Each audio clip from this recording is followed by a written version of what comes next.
আমাদের আজকের আয়োজন তিক্ত বাস্তবতা এবং কঠিন ভবিষ্যৎ। শুরু করছি আজকের এপিসোড।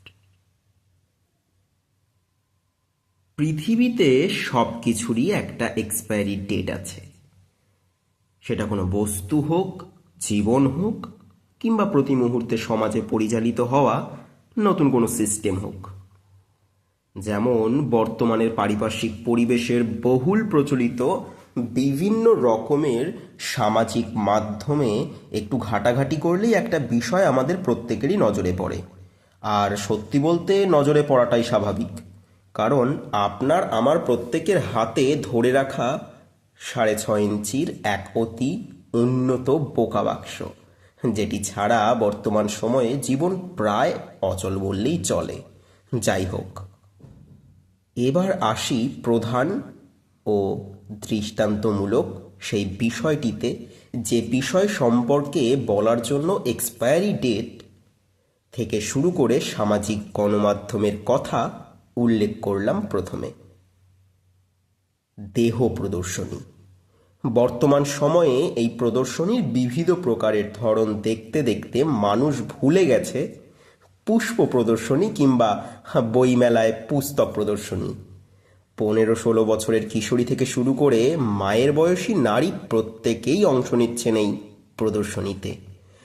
শুনেছিলাম লজ্জা নাকি নারীর ভূষণ, কিন্তু হাতে ধরে রাখা 6.5 ইঞ্চির বোকা বাক্সে নেট অন করে যে কোনো সামাজিক গণমাধ্যমে প্রবেশ করলে নিমেষেই ভুল প্রমাণিত হয় নারীর লজ্জা নামক ভূষণের কথা। নারীর লজ্জা আজ পরিমার্জিত পোশাকে। 15-16 বছরের কিশোরী থেকে আধবয়স্কা মাতৃসম নারী প্রত্যেকে নেমেছে দেহ প্রদর্শনীর এক নির্লজ্জ প্রতিযোগিতায়। কর্মদক্ষতা নয়, দেহ হয়েছে আজ নারীর উপার্জনের এক অতি সহজ মাধ্যম।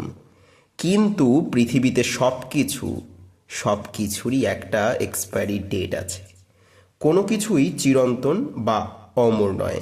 তাই একদিন নারীর এই দেহ প্রদর্শনীও শেষ হবে এর সময়সীমা, শেষ হবে সব কিছু।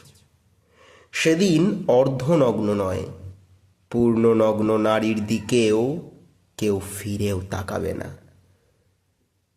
ধন্যবাদ। এতক্ষণ শুনছিলেন ভয়েস অফ সৌমিত্রর 6th এপিসোড। কলমে সৌমিত্র, পাঠে সৌমিত্র। আমাদের আজকের আয়োজন যদি ভালো লেগে থাকে তাহলে অবশ্যই লাইক, শেয়ার এবং কমেন্ট করতে ভুলবেন না। আর হ্যাঁ, অবশ্যই চ্যানেলটি সাবস্ক্রাইব করবেন এবং আপনার কাছের প্রিয়জনদের কাছে শেয়ার করবেন। ধন্যবাদ।